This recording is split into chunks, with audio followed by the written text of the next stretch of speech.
এবং আমাদের যে তিতাস গ্যাসের লাইন ছিল সেখানে শুধু বাতাস আছে, গ্যাস নাই। আমরা কিন্তু পুরো বিল দিচ্ছি, দীর্ঘদিন যাবত তিতাস গ্যাসে বাতাস আসে কিন্তু প্রপার গ্যাস আসে না, কিন্তু আমাদেরকে বিল দিতে হচ্ছে বাতাসের।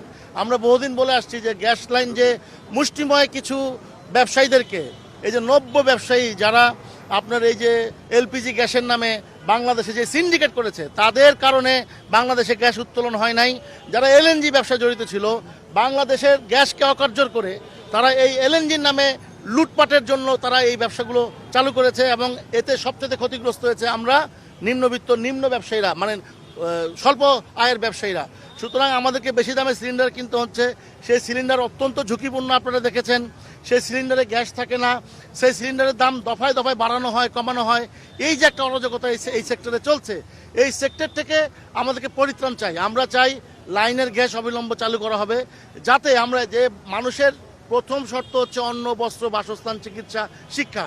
এই বেসিকের যে অন্ন, আমরা যে সারা বাংলাদেশে প্রতিদিন 4 থেকে 5 কোটি লোকের যে খাবার অ্যারেঞ্জ করে থাকি, সেইখানে যদি প্রত্যেকটা জায়গায় ভ্যাট এবং এই গ্যাসের স্বল্পতা, বিদ্যুতের লোডশেডিং ছিল আপনারা জানেন, এবং পানির দাম, বিদ্যুতের দাম, গ্যাসের দাম গত সরকারের আমলে 3 গুণ করে গিয়েছে। এখন আবার তারা পায়তারা শুরু করেছে গ্যাসের দাম বাড়ানোর জন্য। তাহলে এই সরকার কি মানুষ, মানে আমাদের এই সরকার কি গরিব বান্ধব বা ছোট ব্যবসায়ী বান্ধব? আপনি দেখেন বড় ব্যবসায়ীরা প্রতিবাদ করতে শুরু করেছে। আমরা বলতে চাই, দুর্নীতি যারা করেছে, তাদের লুটপাটের টাকাটা উদ্ধার করা হোক।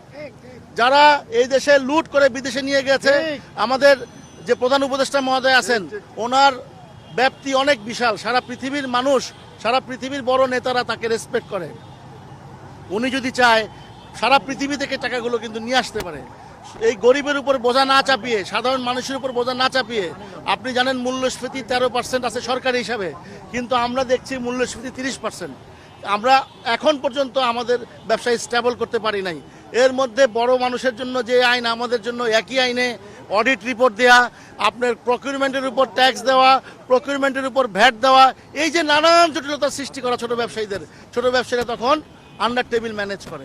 আমরা চাই সমস্ত ছোট ব্যবসায়ীদেরকে কোনো না কোনোভাবে ব্যবসা করার সুযোগ করে দেওয়া, স্বাধীনভাবে, সুন্দরভাবে। আমরা ভ্যাট দিতে চাই, ট্যাক্সও দিতে চাই। যেখানে যে প্রবলেমগুলো আছে সেগুলো আমাদের সাথে বসুক, আমরা দেখাই দিব যে 10 গুণ ভ্যাট কিভাবে আদায় করতে হয়। আমাদের কথা হচ্ছে বর্ধিত ভ্যাট হার যা ছিল 5% তাই রাখতে হবে। বরঞ্চ আমাদের গত বছর দাবি ছিল ভ্যাট হার 3% করার জন্য। ভ্যাট হার 3% করলে আমাদের যে ভোক্তা ইজিলি তার ভ্যাট দিতে পারে। আমরা ভ্যাট আদায় করে সরকারের কোষাগারে জমা দিব। এবং এটার সাথে ট্যাক্সেশনটা ভেরি ইম্পর্টেন্ট। ট্যাক্সেশন সহজ করতে হবে। যেই প্রক্রিয়ায় এনবিআর ট্যাক্সেশন করে, এই প্রক্রিয়ায় ট্যাক্স দিতে গেলে আমাদের ঘরবাড়ি বিক্রি করতে হবে। আমরা বলেছি এই ট্যাক্সেশন ইজি করতে হবে। উন্নত বিশ্বে গরিব মানুষরা কিন্তু ট্যাক্স দেয় না, ট্যাক্স দেয় বড় লোকরা, কিন্তু এই ব্যবসা ভ্যাটও দেয় না। আপনি দেখবেন সারা পৃথিবীতে একই অবস্থা। ভ্যাট হার 15%, অ্যাবসার্ড। পৃথিবীর কোথাও 15% এইভাবে এই উন্নয়নশীল দেশগুলোতে নাই। তো সুতরাং আমরা দাবি জানিয়ে আসছি, ভ্যাট প্রত্যাহার ভ্যাট যদি নাও কমায়, 5%-এর উপরে আমরা কোনোভাবে মেনে নিব না।